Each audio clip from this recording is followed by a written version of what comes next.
with permission, I used to be paid to break into places, basically, and break as in sneak. In my early days, I worked as a bodyguard, and people say, "How do you go from bodyguard to marketing?" And for me, it's the same skill. But the majority of it is your authenticity, what you stand for, you as a person. This is the Giraffes Don't Eat Steak podcast.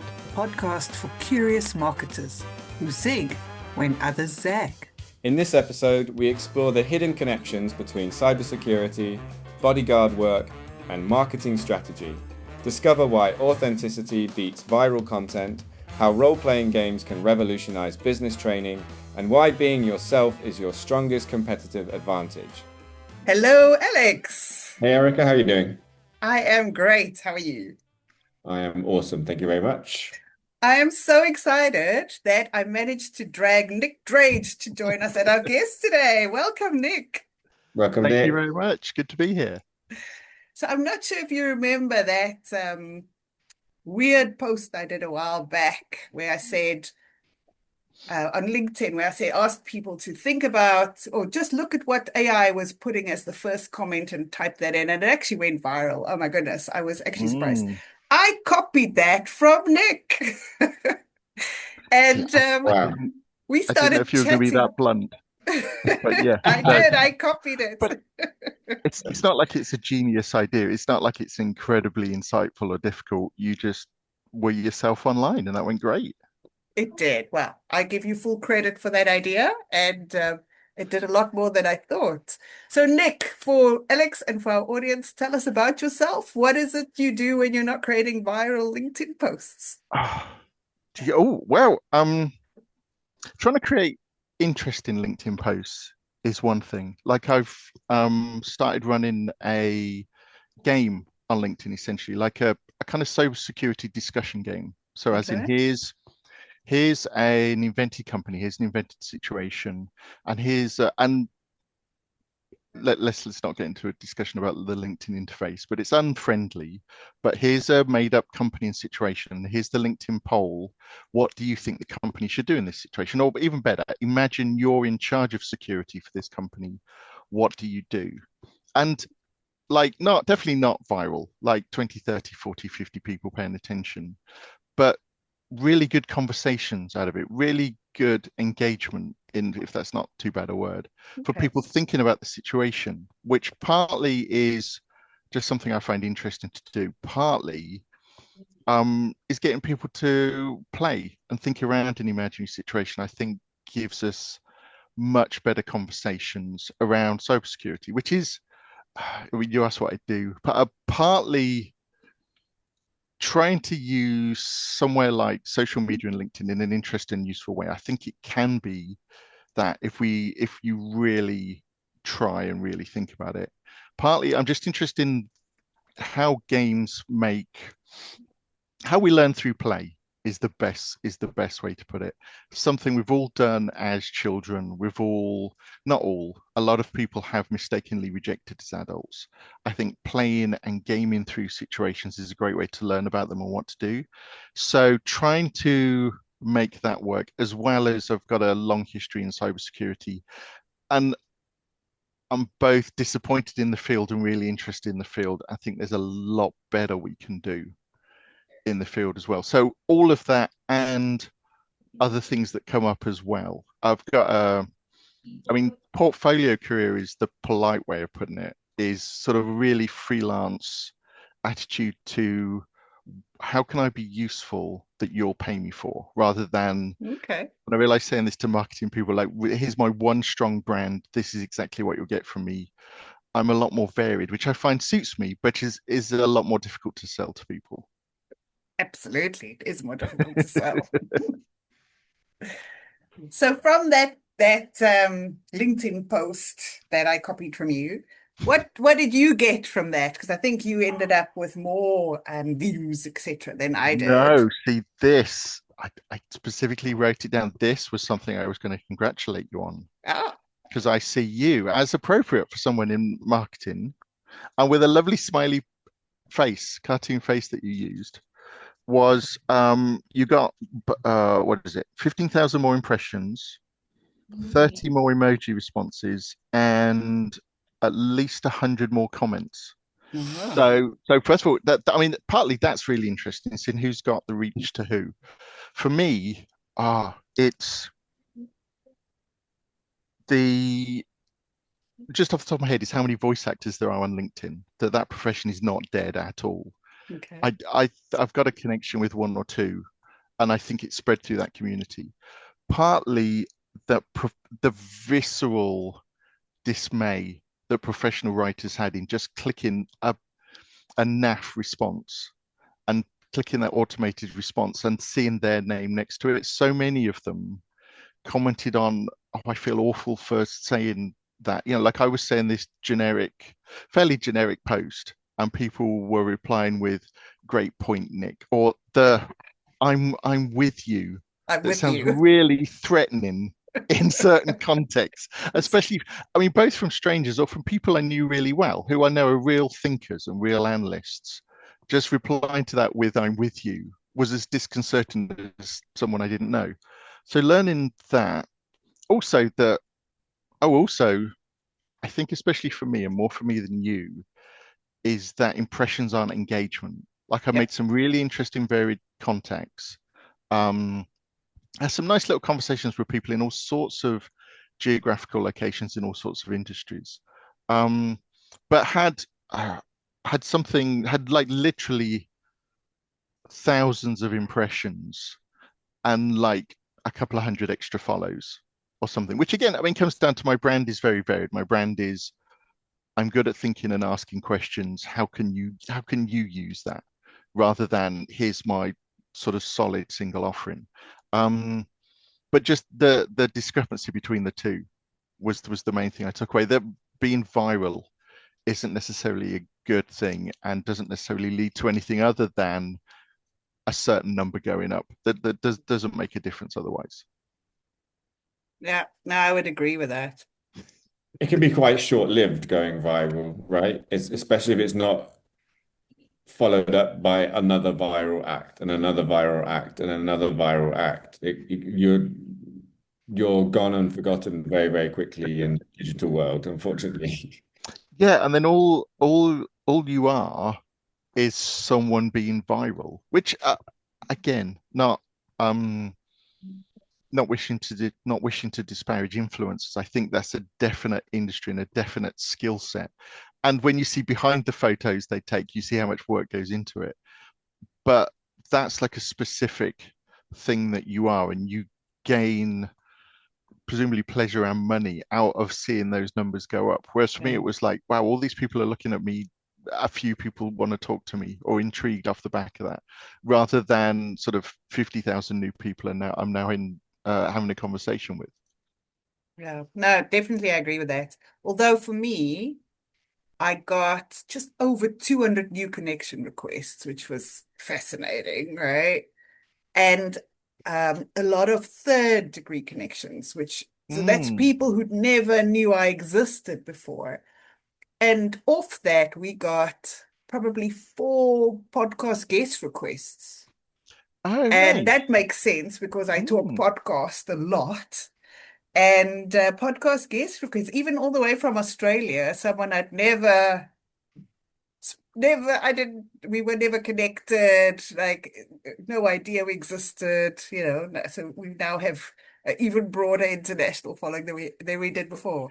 So, Yeah, so there was some benefit to it, but would I advise people to do that as a regular marketing strategy? No, because you can't think of enough, right? And people will get bored if you're doing that. And there were other people who copied me, and I watched them, and their numbers were going down and down, and mm. like as this thing, everyone started seeing the same post over and over again. I, It's stopped being exciting, right? yeah. I mean, it's interesting to see. Like, you did say sort of what the AI suggested. Like, it's not. Unfortunately, it's not that smart.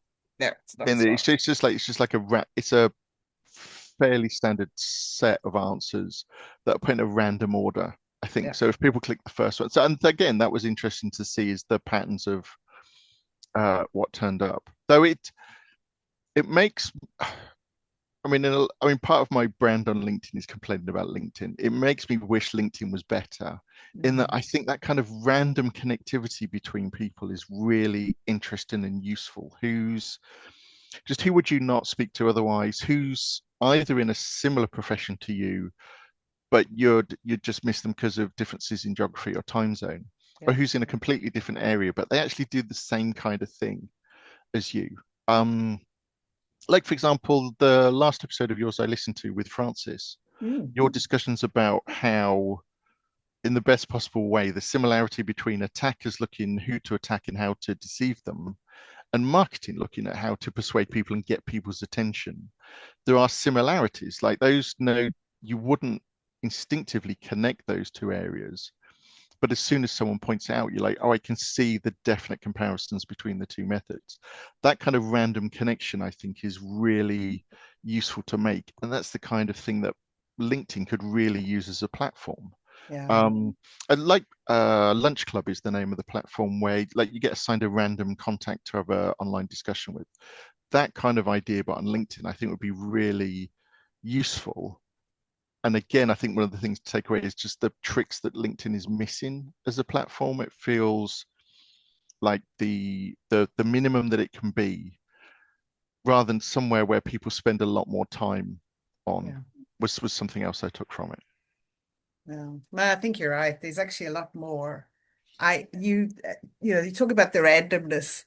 Uh, in my early days, I worked as a bodyguard. And people say, how do you go from bodyguard to marketing? And for me, it's the same skill. It's Oh, the same skill, right? yeah. You're you have to research your customer. You need to know, are they going to faint? Are they going to scream? Are they going to like how are they going to react? You have to research your attacker in terms of do they like bombs? Do they like guns? Do they like poison? Do they come in a group? Do they come one by one? You got to research your building, so the venue, know where all the exit entrances are. How do they bring their food in? How do they hire staff? Can you infiltrate that way? And then your route. And if you've done all that research really, really well, nothing will happen. Your client will live, everyone will go home smiling, all will be good. And in marketing, that's the part people get lazy about. Alex and I do a lot of this work is that upfront work of thinking about who do you want to That's target? interesting. Who are they? Where are they, right? The venue part is the where are they? The route part is how do they get there? Like what is their place to get there? Have they looked at something first? Now, are they asking ChatGPT before they get there? What is that route? And then plotting your marketing strategy all along there. If you do it well, you just click play and it will go and you're going to get clients. But people get lazy and just start doing the scattergun and then wonder why their marketing doesn't work. So finding those correlations, I suppose, is what Alex and I do. We're like, hold on, this is the same as that. Yeah, that's fascinating to be blunt. I forgot I'd read that somewhere. Yeah, about that history, and that whole profession is really interesting. And again, linking back to the conversation you had with Francis, is that whole. I really like that he describes security as a discipline, rather than it's like it's an additional thing that IT people do.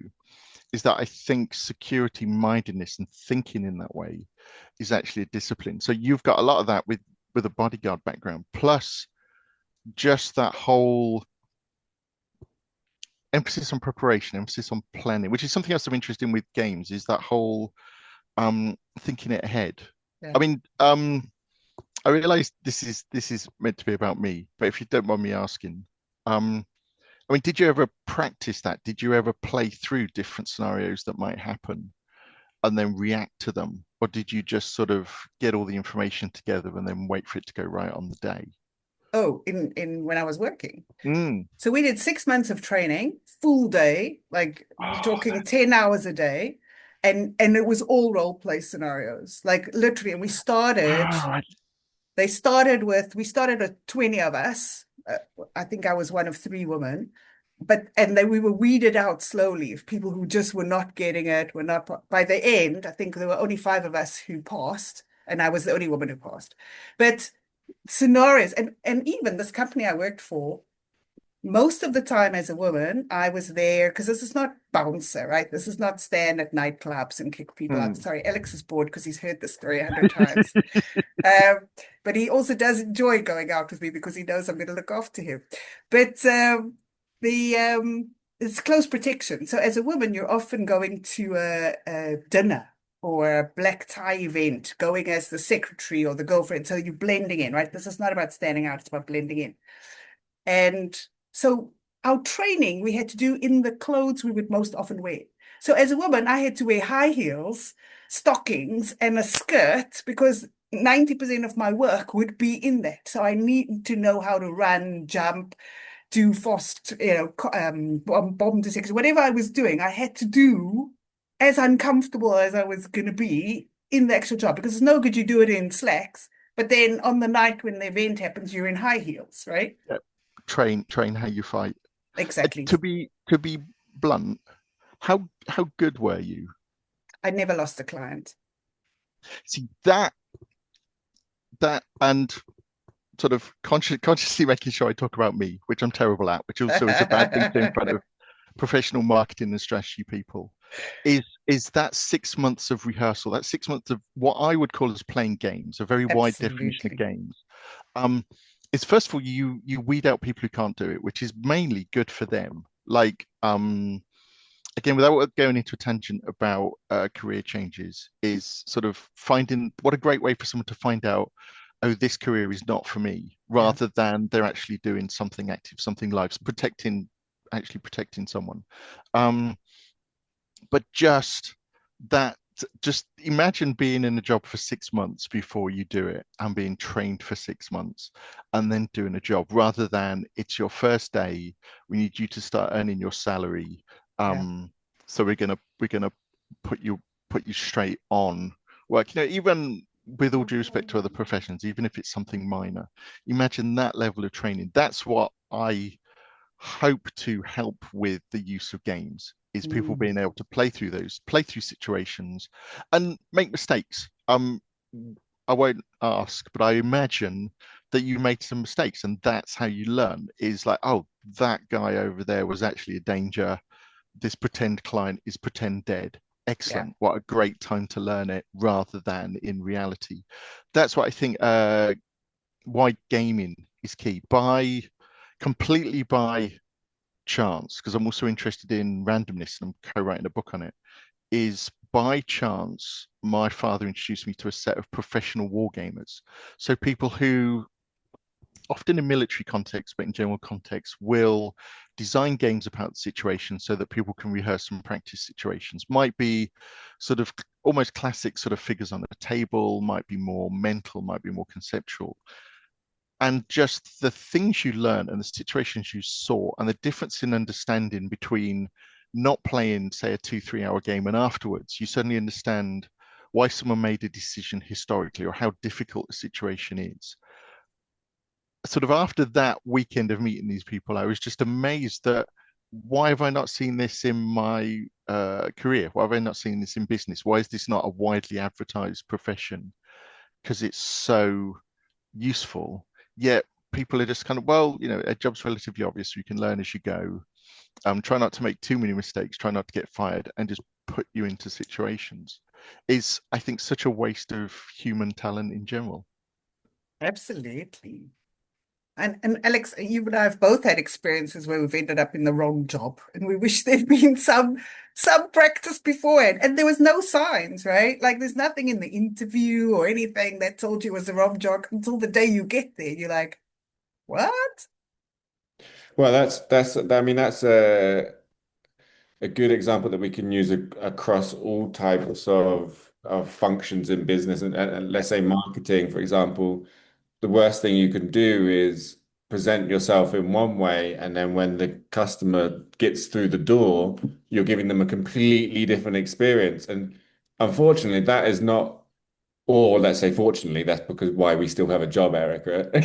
That happens frequently, so we can help people with that. But that's yeah, that's a common thing that we see.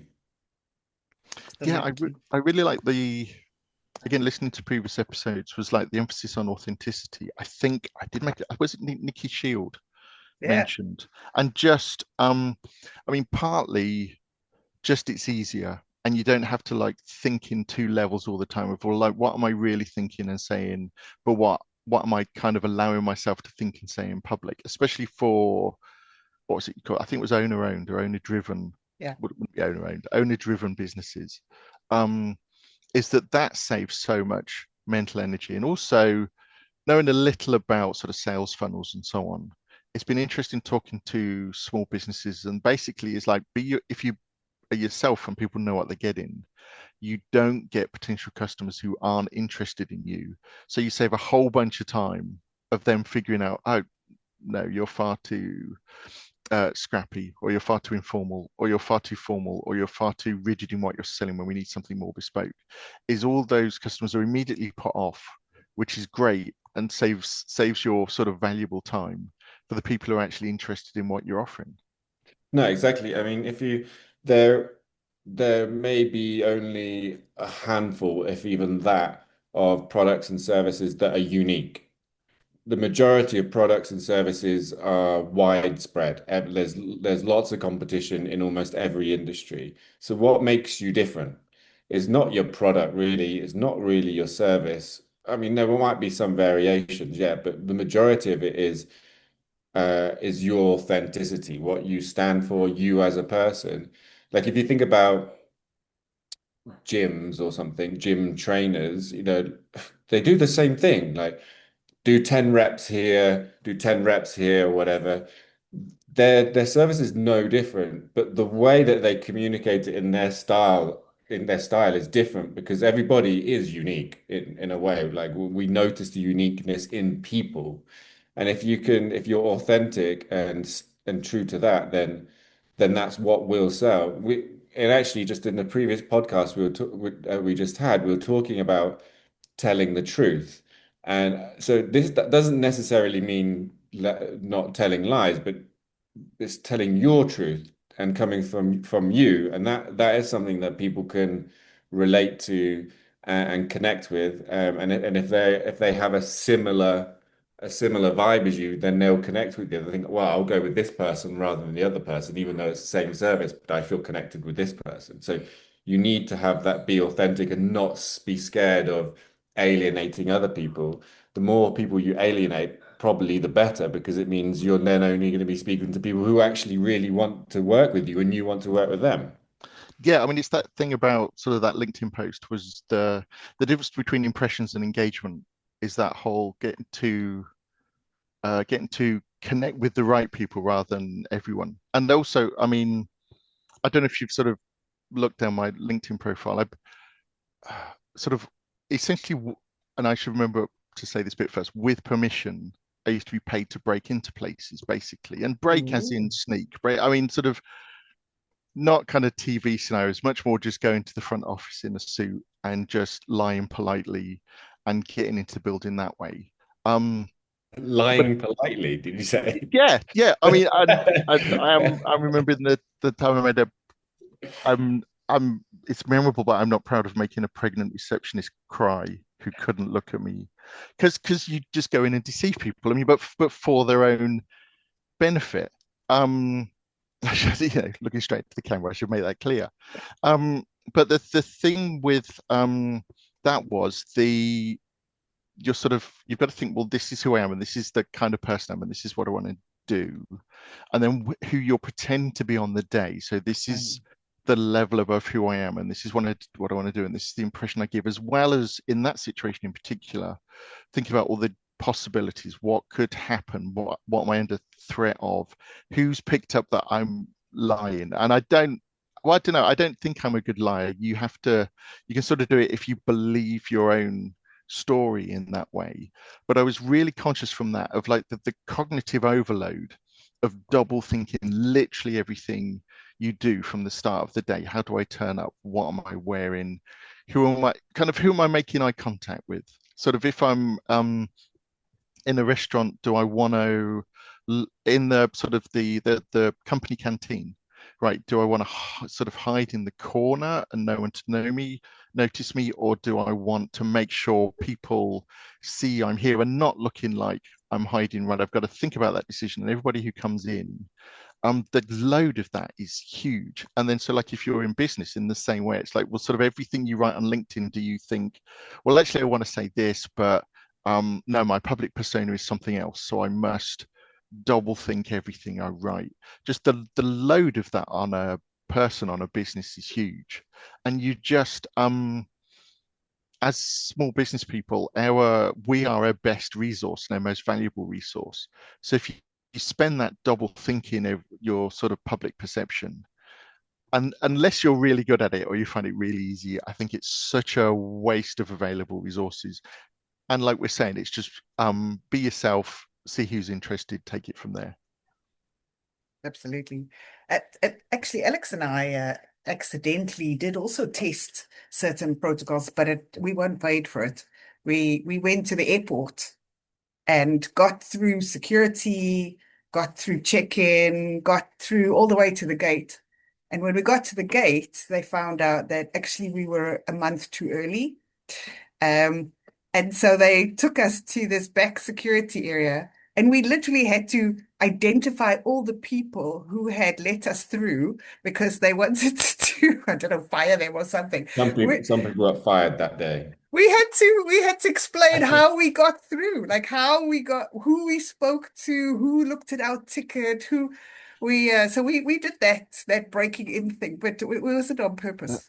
That's terrible. But to jump on another favorite hobby horse of mine, that's not their fault. Like, first of all, partly with all due respect, who turns up a month early? But also it happens. No, like this is not the first time I heard it. But if like the security of your organization depends on someone reading a date correctly, who has to read literally thousands of dates every day, your process is wrong. Absolutely. That's and then like if you fire the people who made one mistake, then new people come in who are also human. Like you're bringing in humans. You're not like that boggles my mind. In just that reading dates is such a thing that. Sorry, this is like if you think I was thinking about this might be a good thing to put on TikTok, but I'm bouncing this sentence all over the place. Computers are good at doing that kind of thing. Yeah. If you want a computer to read like 2,000 dates and see the one out of order, excellent. You want a human to do that, they'll get so bored, especially the kind of empathic, thoughtful person you want to be the customer facing part of your airport business. Especially because there's so many different formats. There's not a universal date form. Yeah, I mean, imagine that's so difficult. And then, like I say, you just get rid of people and you replace them with someone who's going to make the same mistake sooner or later with less experience. Yeah. And now all their colleagues are more tense and people think worse when they're tense. Again, bring back to games. Games are great because if you make a mistake, in the end, it's just a game. It's a safe to fail environment. If you do that in reality, all sorts of issues, like you might lose your livelihood. So half of their brain is thinking, I mustn't make a mistake. They're not thinking about not making a mistake. They're not thinking about what they're doing. They're thinking about specifically all the things they could do wrong. And leading your brain into thinking about mistakes is all sorts of issues for that. So I mean, it would have been a great way for the airport to look at their processes. You could have done them such a favor and to say, oh, we need to fix their processes. But the fact that they said, tell us who made these mistakes just shows that like that organization inherently doesn't know what it's doing, which. And they did a parade, right, Alex? They made them parade past because we didn't know their names or anything. And luckily, I don't notice anybody's faces. Alex is good at that. So I was like, I don't know who it was. But we were so busy thinking how we're going to justify this to our bosses. The fact that, like, how do we explain this? The fact that we didn't get on the plane and we missed the meeting that we needed to be in. But also, this is an airline. Like in cybersecurity, which I say I've still got one foot in, looks at airline security and it's like this is who we learn from. They've stopped just blaming humans for mistakes. Their processes are so good. The reason that errors make headlines is because they're so rare, because of the effort that industry has put in. Mm. And then the airport is saying, pick out who made a mistake. Like, it's just you've failed to understand a key part of your business. That's interesting but appalling, to be Yeah. honest. But no, thank you for sharing. You picked up on a really good point though, and it's something that Eric and I are working hard at the moment, working with our clients to help them understand. Is you were talking about people in the workplace and when they're under stress and making mistakes, and what's the thing that they're thinking about, that their livelihood may be at risk. And these are such important points that we forget when we're trying to communicate our product and service to somebody, is that you're not providing a service necessarily to provide an efficiency to your process. I mean, you are, but actually what you're doing is you are providing job security to people. You're providing them with a sense of that they will be able to do their job in a really efficient way, and they're not going to have the fear of losing their job because they know they've got a tool coming in that's going to help them do better and be perceived as a more valuable employee because they've been given the tools to be able to execute their job better. That's the kind of things you need to tap into when you're talking about what value you're bringing to a business, not just this is the AI technology that will make your process more efficient. No, this will help you to move on in your job, to get promoted, to be able to lose the fear of losing your job. Yeah, I can imagine what a struggle that is, especially among with AIs, LLMs, and so on now. In in that sort of all that tooling should be to empower employees so you can do a better job, or even if you make a mistake, here's something that will catch you. Here's some Yeah, safeguards. Here's some guardrails, rather than you have to think harder for longer, which your brain chemistry has evolved not to do that. I always think like if you're trying to fight human biology, you're going to lose. Like just think about what you're up absolutely. against. From a I mean, my interest in strategy, I think, is much more general than yours. I'm interested in like military strategy, sports strategy, adversarial strategy, especially my cybersecurity background.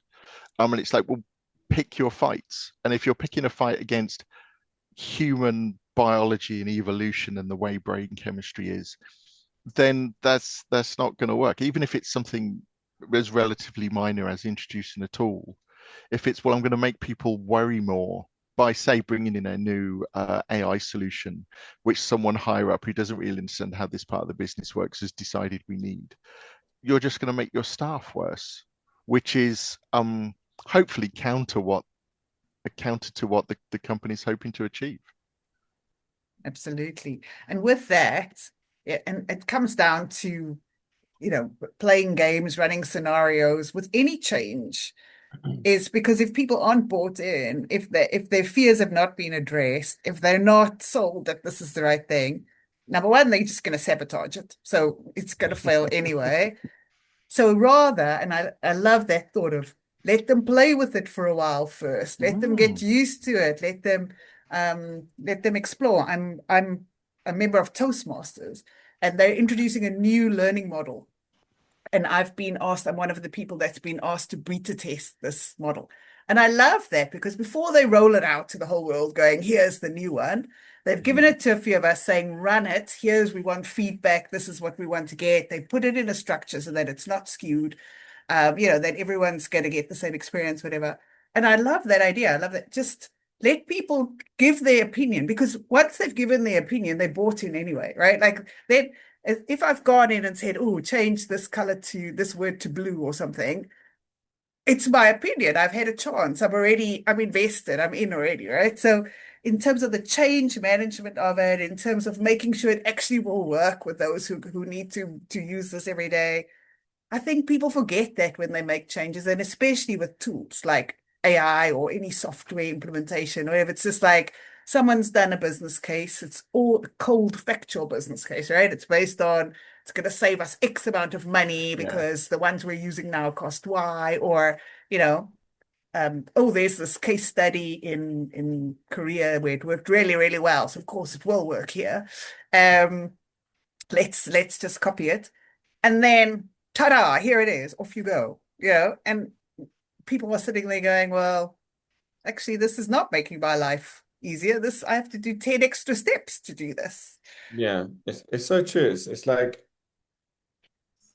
humans take forever to be able to change, and industries take forever to be able to change. I guess like back in, I don't know, 100 years ago, for example, there wasn't any consultation about anything. It's like, we're getting this, we're putting it in the business, boom, like in a big old factory. We're getting these machines done, we're putting them in. We don't care about any of the safety or how you feel about it or anything like that. Blah, blah, blah. We're just putting them in. And then came the period of, okay, these things you're putting in, we actually need some facts about how they're helping in terms of the data and the efficiency, da, da, da. And then, that was just implanted in us. And all now we can talk about is the features and the data and stuff like that. And it's taken forever for us to move over to the next part where it's actually like, you know, what about the human side of it? What benefits are we giving to the humans, and how can we implement it? Like you're talking about, Eric, in the change management. How can we incorporate the understanding and the humans buying into what we're doing to make it even more efficient? And it's like when we're talking, so now when we talk about products, we just talk about the data. We talk about it's X amount cheaper per month. It's going to be X amount more efficient. But we don't talk about how we're actually going to improve our culture or going to improve the human ability within the businesses. That's really especially with change management, which is not an area I've been involved in, but like been associated with. Um, in how to get people to see what those second order effects, which is another reason I'm into sort of gaming through or playing through potential changes, Mm. is because, as you say, it's just, well, this will cost £5 less per user per month. We should move to this service. But then actually, like you say with Toastmasters, it's just a trial. How do people actually find this? Or just having some kind of structured game or conversation of thinking it through and going, oh, it'll make difference to this process. Well, let's take a look at that process. Let's have a conversation with someone who actually uses it, and just going through that. And suddenly you're like, oh, so it will save us £5 here, but it'll affect this license, and the training for these people. Oh, we've just imposed another cost of say £25 per user. Um, so but imagine the savings if you have a conversation or a quick game of some kind around that, rather than well, we'll implement it, oh, and then we'll learn from a mistake, and then we'll spend money rolling it all back. It's Exactly. such a waste of corporate time and resources when it's difficult anyway, just running a company.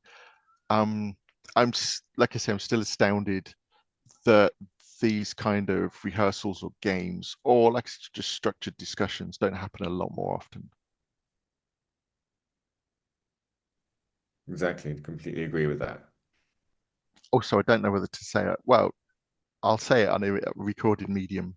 Um, it's just also crises are really good. Again, with a cybersecurity background, things like having been a penetration tester, like here's how we've broken something, here's the report of how we've broken something. If you put this online, other people will break it in this way. That kind of thing is really good for people, getting people to make changes. Like going back to the social engineering side, I like I know I'm trying not to advocate to you and your audience to induce crises in your customers, but sometimes that's what it takes. I was in a meeting room with someone. So I was in a meeting room. I basically lied my way in. The company had recently gone through a merger, so I could use that kind of disruption to say this is why I should be in here. Got myself into a meeting room, sat there a while for my own. Said, well, the guests might be coming up. Is there any way to get food ordered? So I got like an entire trolley of free food ordered to the meeting room I shouldn't be in the building I shouldn't be in, for the company who didn't know me. Um, And then the person who'd hired, I then walked around the building for a bit because the pass gave me more permission than it should. Then in there, explained what I'd achieved to the person who paid for me. And they then were someone like a director or managing director into the meeting room and basically said, here's Nick, he shouldn't be here. Here's where he's been. Here's the pass he's got. Here's the free food he's enjoyed over lunch. And they had some of that changed like that afternoon because of that kind of induced crisis, an example of this is what an attacker might do. That was like an airport related company as well. I don't know how to bring that into change management, but sometimes you do just need, these are the really bad consequences, which you can do in a game scenario, is also get people to role play, get people to live that game, really immerse them. And then they're like, oh, we could be having these horrible conversations in 6 months about which half of our staff do we get rid of. Let's think through these plans more thoroughly because you've taken them through a crisis. Well, I think like the importance of what you're saying as well is it helps businesses to be proactive rather than reactive. If you can simulate something happening, like I don't know, like an attack, you're saying, and you've got people playing on games that represent that kind of scenario that something bad could happen, and then understanding what that actually means to the business based on what's happening in that game or in that scenario, for example, or like your mystery, I don't know what you call it, mystery shopping or mystery or safe or Mystery polite. infiltration, we'll call it that. Oh, that, yeah. I mean, social engineering is that. Yeah, I mean that. The most important thing related to what you said there would be to get people to experience how it feels. I think is the key. Is rather like you can say sort of this, the balance sheet will be this, or a data will be out there.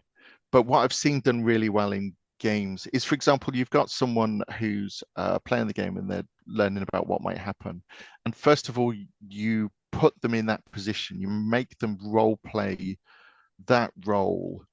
And especially if it's their own company, then you get them interviewed by professional journalists. So it's easy to say, well, as the CEO, you would be expected to give this kind of statement. That sounds horrible. If it's right, as the CEO, if you can stand in this corner, here's this person we've hired who usually works for the BBC. They're going to ask you some questions. Go. And first of all, it's a game environment, so it can be horrible. It can be like, oh, we need to give the CEO more media training. Great lesson to learn amongst trusted colleagues in a game environment. Yeah. But also, that's horrible. People, the CEO will suddenly go, I don't want to do this in reality. I want to just be able to arrive at my company and say, I know my company's got a handle on this because we've practiced and we've trained. They will now think more about that possibility because of the emotions they've felt. Is the real key with games, is partly explaining, getting people to see the possible futures and partly getting them to actually live that future in some way. Absolutely. One of my best experiences very early in my career, I worked for what was then called Old Mutual Bank. We tried to build a bank, but what they did is they for 2 days they had the whole company down tools. So we shut the doors, told customers we weren't available, etc. And they did these role plays where we changed positions. So, for example, if you were a call center agent, for that day, you could be in senior management, and for like the CEO could be a call center agent, whatever. They ran the scenario for 2 days. You had to run the business in your new role, right? And the whole point was for everyone to feel what it's like to be at the different level. So that, because, if you're in the junior team, you're always nagging your managers, oh, I want this, I want this, I want this, I want this. But, what it's like to be middle management if you're trying to balance top plus the nagging from the bottom, or what it's like to be the senior. And actually it was so effective. The whole community, the communication Lovely. across the entire company evolved in terms of better understanding, better communication. It was probably one of the most powerful 2 days I've ever spent in my life. It was really awesome. How, if you don't mind me asking, roughly how long ago was that? Oh, I'll be giving my age away. I was going to say, it's just, it's always interesting, those kind of games and those kind of experiences, because they're lived through, people can cite them, like, with all due respect, decades afterwards, Yeah, without going down. it's 25 years ago. Yeah, that kind of thing. Like, you've reminded me of a specific conversation I had where someone said they were at a conference, couldn't name any of the speakers, couldn't name any of the speeches, and this was, I think it was like UN related, so really famous people, but they remember the game they played, and they could remember the moves they made and the consequences of like reenacting a particular situation, because games have that kind of impact. So I'm just hoping they're used more commonly. For example, the example you gave is just realizing, oh yeah, it's really difficult at the top. If I make the wrong decision, look at the consequences. But also, are those people who seem to be lazy at the bottom? No, just getting through that pile of work all day, every day, and knowing it doesn't stop. Oh, I see why they act like that. I see why sometimes they need half an hour to just get away, and they always take their lunch breaks. It, yeah, makes the company understand each other so much better. Actually, one of the big consequences is we got a screaming room. Like, it sounds so weird, but they gave us Yeah. a soundproof room Mm. where I was actually in the call center at that stage. So I was on the bottom rungs, but they gave us a screaming room where actually after a bad client call, you could just go in and actually they had lots of stuff in there. They had bead bags, they had a PlayStation, they had like an ice machine, they had whatever, but you could go in there and scream if that's what you needed to do, or just chill with the PlayStation or whatever you needed to do to just decompress after a bad client call. Was amazing. Yeah, if you take the last call into your attitude to the next Exactly. support call, terrible. Or a room like that, yeah, improves the call center experience no end for both staff and callers. Yeah. That was one of the, well, for us, I don't know what the results were across the other two, but definitely for us, that was like score. No, really smart. Like it. Nick, I think we could talk all day. It's been so fabulous. Yeah, well, again, lucky random coincidence is just you seeing my post and going, yeah, that's a good idea. Let's see what response we get. Well, I love chatting to you. If anyone wants to talk any more about any of your multiple disciplines, how do they get hold of you? Oh, so my full name is Nick Drage, Drage. I'm not the maxofaciologist in Wales, which is basically like a really impressive dentist, I think. So if you look up Nick Drage for Path Dependence Limited, you should find me. If you find sort of an impressive Welsh, I say dentist, but I'm really underplaying how good he is. Then you found the wrong person. That's how to find me online. Is that a client testimonial for the dentist or? No, it's not actually. It's just on the online searches. It's either him or the musician Nick Drake that usually comes up first, and then people can get to me. Alex, what is your big takeaway from today? Well, I think I'm going to go with, telling your truth, being authentic. I think that's just such an important part of business these days. And yeah, don't be afraid to be yourself because you have someone else doing probably exactly the same as you're doing. So, sell your personality, your value, your uniqueness, and you'll stand out. Brilliant. Nick, any last words of wisdom for our audience? Firstly, just play is as much as you can at work. Play and experiment. Experiment's a great word because experiment doesn't go wrong. You just get a result you didn't expect. And just what Alex said, that was excellently put.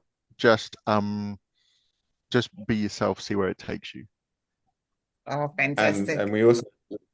we also established that airport security is not actually the best. So you could if you want a free flight, give it a go. Just There are there is another story I won't say, but yes. Oh, and things of you sorry, very connecty brain. You reminded me of other stories, which maybe we'll save for another time.